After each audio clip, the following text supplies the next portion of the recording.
இப்போ சில பேர் என்ன தெரியுமா செய்யறாங்க, தீபாவளிக்கு ட்ரெஸ் எடுக்கும் பொழுது தன்னுடைய குடும்பத்துக்கு மட்டும், அதாவது கணவன் மனைவி தன்னுடைய குழந்தைகள் இவங்களுக்கு மட்டும் நல்லதா காஸ்ட்லியா எடுத்துருவாங்க, சூப்பரா எடுப்பாங்க.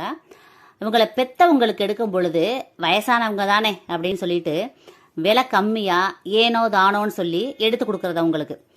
அவங்க இல்லாம நம்ம வந்திருக்கவே முடியாது. பெத்தவங்க இல்லாம நம்ம வாழ்க்கையில இவ்வளவு தூரம் நல்லா வந்திருக்கவே முடியாது. அவங்க மனசு குளிர்ந்தாதான் நம்ம வாழ்க்கையில பசுமையா வாழ முடியும். அதனால பெத்தவங்களுக்கு வருஷத்துக்கு ஒரு தடவை 2 தடவை எடுக்கிறோம். அப்படி எடுக்கும் பொழுது அவங்களுக்கு நல்லதா பார்த்து எடுத்து கொடுங்க. அவங்க சந்தோஷப்படுற மாதிரி நடந்துகிட்டு நீங்க எடுத்து கொடுங்க.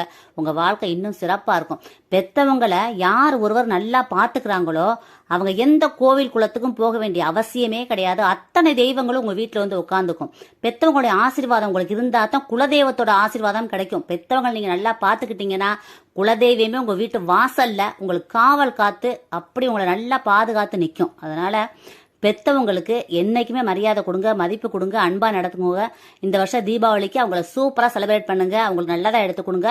அவங்க எப்போதுமே அவங்க மனசு குளிர்ந்தா நீங்க எப்போதுமே நல்லா இருப்பீங்க. இந்த பதிவை எல்லாருக்கும் ஷேர் பண்ணுங்க, கமெண்ட் பண்ணுங்க. எல்லாருமே நல்லா இருக்கணும் ஃப்ரெண்ட்ஸ். Thank you friends. வாழ்க வளமுடன். தேங்க்யூ.